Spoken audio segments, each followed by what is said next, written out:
new segment, all right, that I've already talked about with Bianca.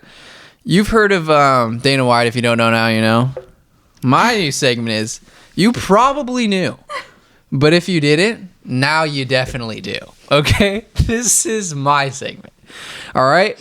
And the first one on it is, who else but the snow leopard, Javid Basharat, versus Victor Henry. We've been talking about this for a while. I think it was supposed to happen in September. Very glad it got pushed back, because as this UFC 294 has kind of progressed, it got a little shaky here with good fights. But there's some good fighters on here that kind of make up for kind of a little bit of a low-key top-heavy card. But it's pretty good throughout. But Javid Basharat is the most special prospect on this card, in my opinion, just because he hasn't shown any weaknesses. But I was like deciphering, like, is this going to be Javid Basharat's coming out party? I think he's going to need one more, and he's going to need to do it against a ranked guy and really prove it. But this Victor Henry fight, it's not going to be, these Basharat brothers, they're not afraid. They love to take hard fights, all right? But Victor Henry, I just really think this is going to be a technical, classic, beautiful mixed martial arts display, because Victor Henry, he's so good. His boxing's pretty good, and his ground game's solid. But Javid Basharat, no matter where this fight goes, he's got the edge. Okay, I know that for a fact. There we go. This is if you don't know, but you probably already did, but now you're definitely gonna know if you didn't. I botched that, but you get the premise. Javid is a distance master. And you never know where any of his shots are coming from. Like, he's going to throw a right hand to a left high kick, something else. He switches stances really well. But he just moves in and out. He's bouncing on those toes, Stephen Wonderboy style. Gets in and out, great head movement.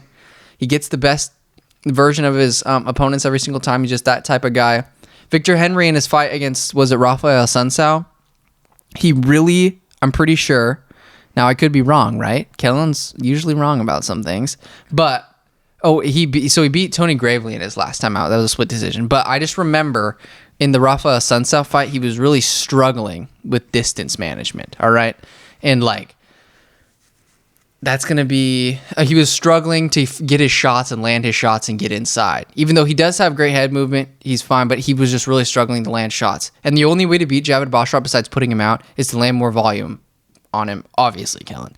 But all I'm saying is, Javid is not really going to get touched in this fight, I think, and it's going to be tough for Victor to get to him. It's going to be tough for him to land his shots. So I just see Javid Basharat getting a nice, solid, decisive decision, all right? Mm-hmm. But I do think that if it goes to the ground, Javid can obviously find the back, sink in a choke, or lands a couple elbows. He has vicious ground and pound. That's what I love about every single place that this fight goes. The Basharat brothers, they do not take it for granted. Like, they're going to throw volume no matter where they are. If they're on top, they're going to throw it. If they're on their back, they're going to get back up to their feet.